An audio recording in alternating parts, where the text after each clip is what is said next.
Berikutnya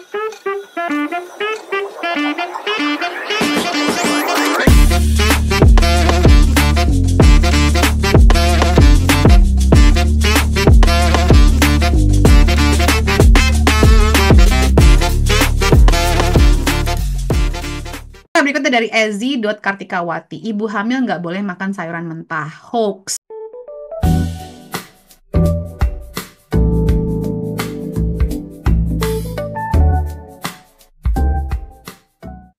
Hai, kembali lagi dalam segmen Hoax and Real. Kita debunk you semua hoax-hoax di luar sana lewat sudut pandang ilmu kesehatan naturopati. Apaan sih naturopati?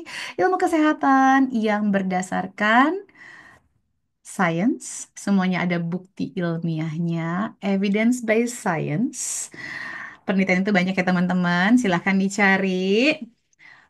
Dan kita itu fokus untuk memperbaiki akar masalahnya, bukan cuman ngobatin gejala. Dan kita nggak pakai obat kimia atau tindakan medis. Kenapa? Karena semua tindakan medis dan obat kimia itu pasti ada efek sampingnya.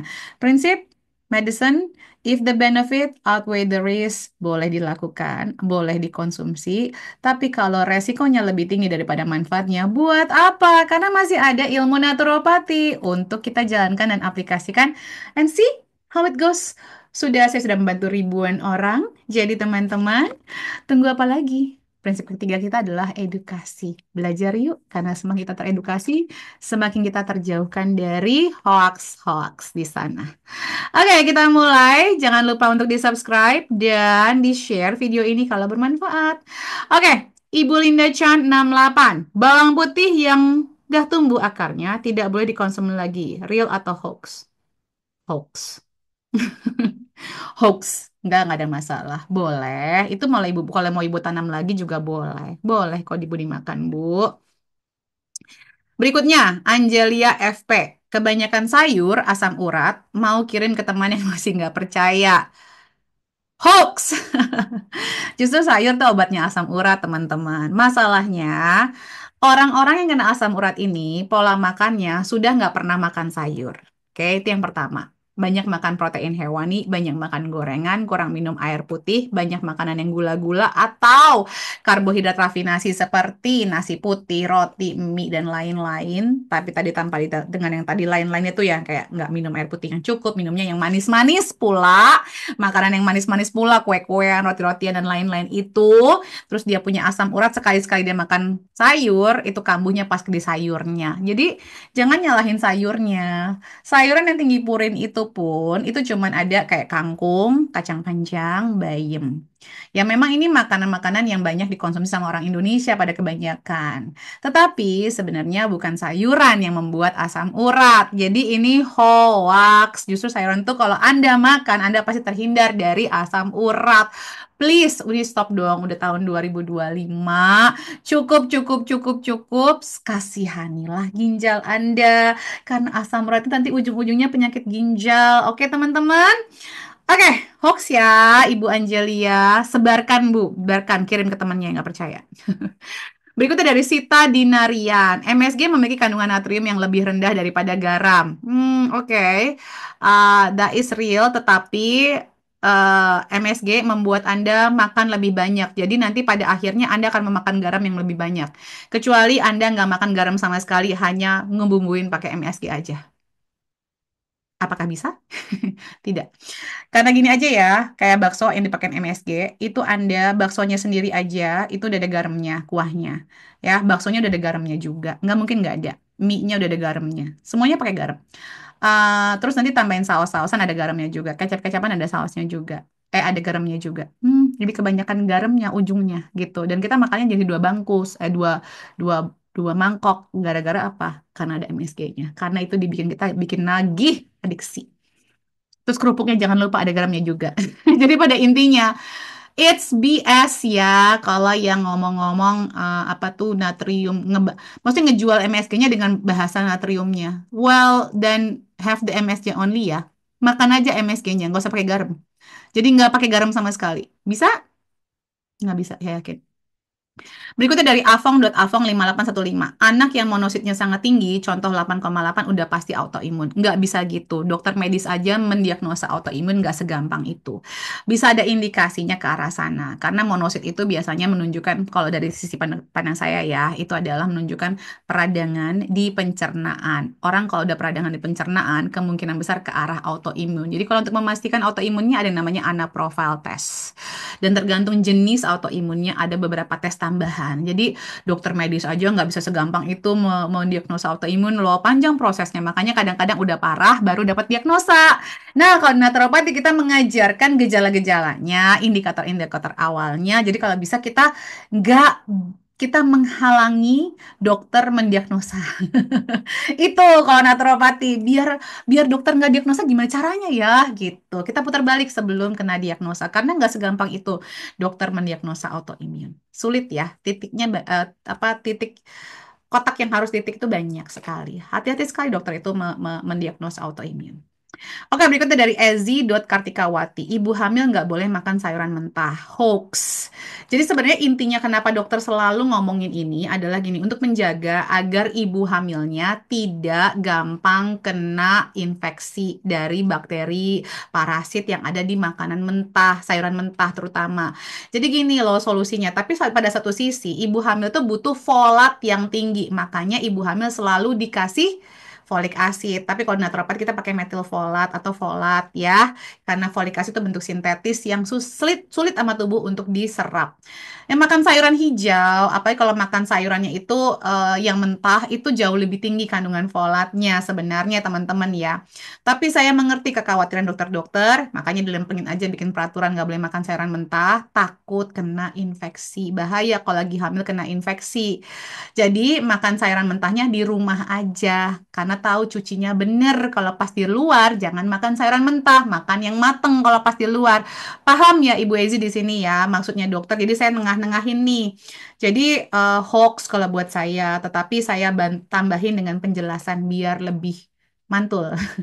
Berikutnya dari Ulfia, orang dengan diagnosa hipertensi tidak boleh minum susu sapi, kopi, mitos atau fakta. Orang yang hipertensi nggak boleh minum susu sapi. Em, aduh ini gimana ya nanti kalau saya jawab hoax, sebenarnya hubungannya nggak secara langsung. Kalau saya bilang real juga nggak secara langsung. Jadi gimana ya ini ya? Kalau udah hipertensi ngapain minum kopi sama minum susu sapi sih sebenarnya. Apalagi Indonesia itu tinggi intoleran susu sapinya. Yang kedua kopi juga. Kopi itu sekarang banyak yang sudah apa ya, dipanggang dulu dan cara memanggangnya dan lain-lain. Dan minum kopinya pakai gula apa enggak. Ini harus saya. Jadi kalau saya bilang hoax sama real tuh gimana ya kalau ini nggak bisa sebenarnya sih. Mendingan ini tanyanya ditanya sehat deh. Ntar saya jelasinnya lebih lengkap deh. Karena kalau cuman hoax and real tuh Anda jadi yang sudah punya hipertensi ini nggak belajar sepenuhnya tentang hipertensi. Hipertensi ini bahaya loh. Maksudnya dan ini bisa diputar balik dan nggak harus ada hipertensi sebenarnya. Jadi kenapa pertanyaan adalah susu sapi dan kopi? Kenapa nggak gimana caranya memperbaiki hipertensi? Gitu. Oke, mohon maaf yang ini saya tidak bisa jawab secara straightforward. Dari Ibu Angelia FP, air rebusan daun sirih untuk mata lebih sehat. Air rebusan sirih itu sangat Indonesia sekali ya sebenarnya. Tapi kalau untuk mata lebih sehat, buat saya sih nggak direct ya. Jadi saya akan bilang ini hoax. Tetapi secara secara kandungan nutrisi, ya mengkonsumsi air rebusan sirih pasti ada manfaatnya gitu.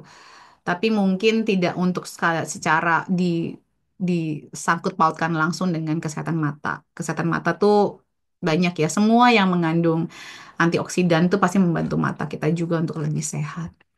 Oke, berikutnya dari Ulfia. Oh, sama pertanyaannya.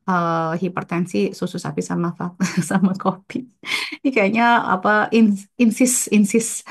Oke, berikutnya dari Mam Dea underscore Davi. Ngecerin pori-pori dengan uap nasi yang baru mateng, hoax atau real budep. Hoax, hoax dalam arti kata gini, sebenarnya pori-pori itu kalau kita steam, jadi nggak harus kayak steam nasi baru mateng ya. Tapi steam. Jadi kita kita men-steam pori-pori kulit muka kita itu akan kebuka kan. Nah, kalau kebuka, kotoran yang nempel di pori-porinya itu akan keluar. Itu intinya. Jadi menstim muka itu dan mengeluarkan. Jadi kalau habis di steam, terus di ini di apa di apa namanya di eksfoliasi itu nanti bisa ngeluarkin kotorannya. Nah, itu bisa mengecilkan pori-pori. Jadi semakin dikit kotoran kita itu semakin. Jadi kayak saya nih ya, dulu tuh saya pori-pori saya gede banget ya teman-teman, karena saya tuh pengen jerawat parah waktu saya umur belasan tahun.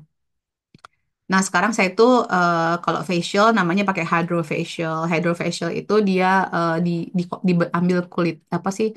Pakai air doang gitu ya, terus nggak dicongkel-congkel. Nah, itu semakin lama justru malah kulit saya tuh semakin rapat.